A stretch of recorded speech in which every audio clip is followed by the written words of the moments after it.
کی پلاننگ اسلام کے خلاف کوئی نہ کوئی پروپیگنڈا کیا ہے. ان کا کام ہے پروپیگنڈا کرنا، ان کا کام ہے پلاننگ کرنا، لیکن غلطیاں ہماری ہیں، کوتاہیاں ہماری ہیں کہ ہماری بچیاں ان کے ساتھ میں کیسے گئیں. مسلمانوں کی بچیاں تو وہ ہوتی ہیں جو مر سکتی ہیں، کٹ سکتی ہیں، اپنے جسم کے ٹکڑے ٹکڑے کرا سکتی ہیں، لیکن کسی غیر کو اپنے جسم پر ہاتھ لگانے نہیں دے سکتی. مسلمانوں کی بچیاں تو وہ ہیں. اصل غلطی ہماری ہے، ہم مسلمانوں کی غلطی ہے، ہمارے معاشرے کی غلطی ہے، ہماری کوتاہیاں ہیں، جن کوتاہیوں کی بنیاد پر آئے دن یہ خبریں آ رہی ہیں کہ فلاں مسلمان لڑکی، فلاں فاطمہ نام کی لڑکی اور فلاں غیر مسلم کے ساتھ چلی گئی. یہ واقعہ کوئی ایک دو نہیں ہو رہا ہے، ایک دو کبھی اتفاق سے ہو جاتا کوئی بات نہیں. ابھی پچھلے مہینوں کا جو ریکارڈ محفوظ کیا گیا ہے، تقریباً 5000 مسلمان بچیاں غیر مسلموں کے ساتھ جا چکی ہیں. ایک شہر کا ریکارڈ ہے، اس شہر کے اندر تقریباً 2100 لڑکیاں، مسلمان گھرانے میں پیدا ہونے والی بچیاں غیر مسلموں کے ساتھ جا چکی ہیں. اور یہ سلسلہ پہلے شہروں کے اندر تھا، لیکن یہ بیماری شہروں سے منتقل ہوتے ہوتے قصبات میں پہنچی ہے، اور قصبات سے اب گاؤں گاؤں کے اندر بھی یہ بیماری جا رہی ہے. گاؤں کی بھی لڑکیاں مسلمان غیر مسلموں کے ساتھ میں جا رہی ہیں. آخرکار وجہ کیا ہے؟ غلطی کہاں سے آ رہی ہے؟ میرے دوستو، میں مختصر وقت میں چند وجوہات بیان کر کے اپنی بات کو ختم کرتا ہوں. میں نے بہت دماغ دوڑایا، اپنے اساتذہ سے مشورہ کیا، ان سے رائے لی کہ آخرکار کوتاہیاں کہاں ہو رہی ہیں، جن کوتاہیوں کی بنیاد پر ہماری مسلمان بچیاں غیروں کے ساتھ میں جا رہی ہیں، اور وہ غیر چند دن استعمال کرنے کے بعد میں ان کی زندگی کو تباہ و برباد کر کے پھینک دے رہے ہیں. نہ گھر والے ان کے تلاشی ہوتے ہیں، نہ وہ تلاشی ہوتا ہے، وہ مجبور ہو کر کے بے حیائی اور برائی کے کام کرنے پر مجبور ہو رہی ہے. میرے دوستو، بنیادی وجوہات جو میرے سمجھ میں آئی تقریباً 5 اور 6 ہیں. سب سے پہلی وجہ، ہم نے شروع سے اپنی بچیوں کے دماغ میں، ان کے ذہن میں ایمان کی اہمیت کو بٹھایا ہی نہیں، انہیں سمجھایا ہی نہیں کہ ایمان کتنی بڑی دولت ہے، ایمان اللہ کی طرف سے کتنا بڑا انعام ہے. مسلمان ہونا، ایمان والا ہونا، یہ ان کی نظروں میں کچھ اہمیت رکھتا ہی نہیں تھا. اگر کوئی حیثیت ایمان کی ہوتی، میرے دوستو، یہ بچی اپنے ٹکڑے تو کرا دیتی، بوٹی بوٹی ہو جاتی، اپنے جسم کے سارے ٹکڑے بکھروا دیتی، لیکن یہ اپنے اسلام کا سودا نہیں کر سکتی، اپنے ایمان کو فروخت نہیں کر سکتی تھی. اس کے دل میں ایمان کی اہمیت ہے ہی نہیں. اس کو معلوم نہیں کہ ہمارے پاس جو ایمان ہے، ہم جو مسلمان ہیں، یہ اللہ کا کتنا بڑا انعام ہے، یہ اللہ کا کتنا بڑا احسان ہے. ورنہ وہ لوگ گزرے ہیں جن کے اوپر، بچیوں کے اوپر تلواریں چلا دی گئی، عورتوں کے اوپر برشیاں چلا دی گئی، جسم کے ٹکڑے ٹکڑے کر دیے، لیکن ایمان سے پیچھے نہیں ہٹی. اسلام کی سب سے پہلی شہید حضرت سمیہ رضی اللہ تعالیٰ عنہ، سب سے پہلے اسلام میں خون بہانے والی، جن کا زمین کے اوپر خون بہا ہے اور جن کے خون کے ذریعے اسلام کا گلشن سیراب ہوا ہے، وہ ایک عورت ہے، حضرت سمیہ رضی اللہ تعالیٰ عنہ. ضعیف العمر ہے، بڑی عمر ہے. جب ایمان لے کر کے آئیں، ان کے شوہر یاسر عبسی ہیں، ان کے بیٹے عمار ابن یاسر ہیں. غلاموں کا خاندان ہے. جن لوگوں کے یہ غلام تھے، انہوں نے ظلم و ستم کے سارے پہاڑ توڑ دیے، ظلم و ستم کی سارے حدیں پامال کر دی. سمیہ بڑی عمر کی ہو گئی ہے.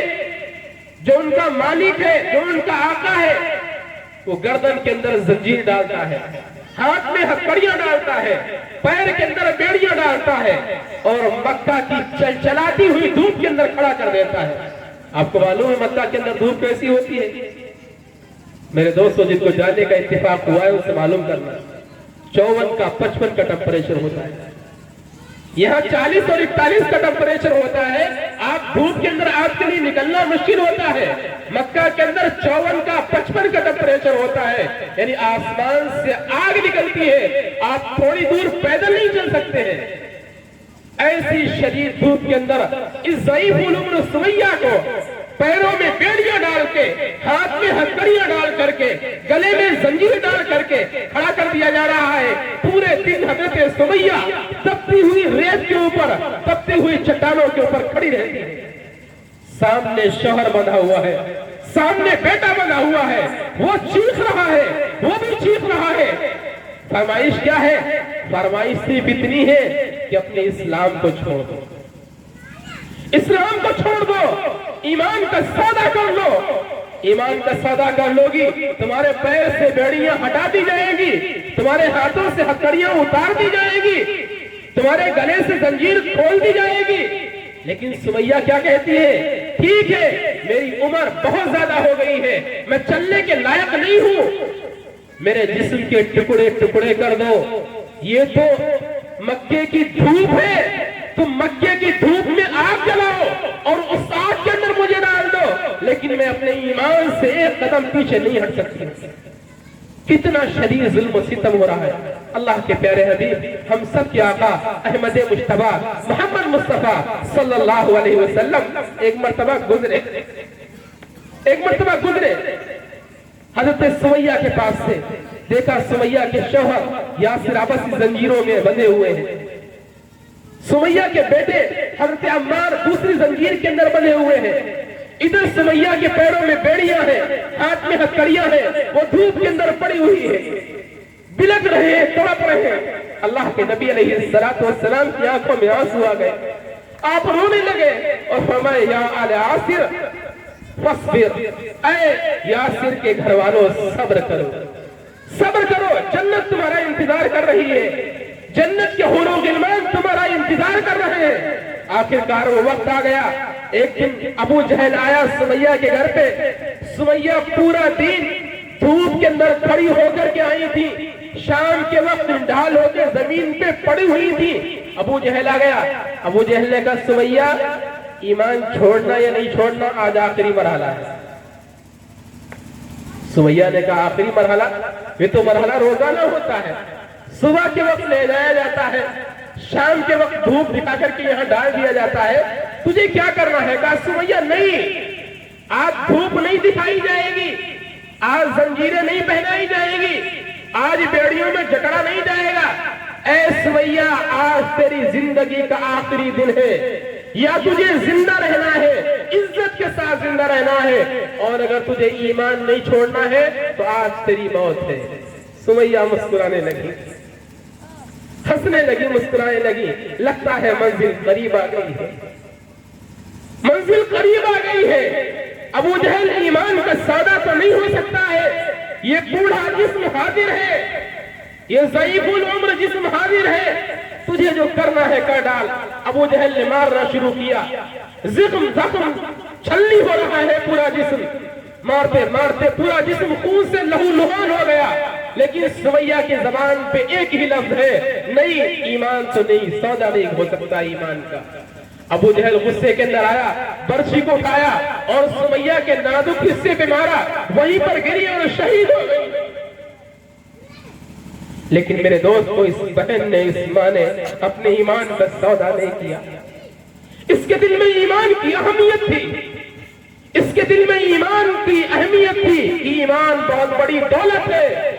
काश अगर हमारी बेटियों के दिल में हमने, माँ बाप ने ये बिठा दिया होता कि बेटी ईमान बहुत बड़ी दौलत है, ईमान से बढ़कर के कुछ नहीं है। वो बेटी कहीं जाती, कहीं पहुंचती, किसी से अगर ताल्लुक भी हो जाता, लेकिन वो बेटी अपने ईमान की खातिर दुनिया की तमाम चीजों को लात मार के आ जाती। सबसे बड़ी कोताही हमारी ये है कि हमने अपनी बेटियों के दिल में ईमान की अहमियत को बिठाया है। मेरे दोस्तों, जरूरत इसी चीज की है, आज अपनी बेटियों के दिल में ईमान की अहमियत को बिठाइए, वरना दुनिया के भेड़िए, दुनिया के दरिंदे आपकी बेटियों की इज्जतों को उतारने के लिए, उनके आंचलों को उतारने के लिए सड़कों पे आ चुके हैं। कुछ کچھ نہیں بگڑ رہا ان کا، کوئی انتقام ان سے نہیں لیا جا رہا ہے، کوئی بدلہ ان سے نہیں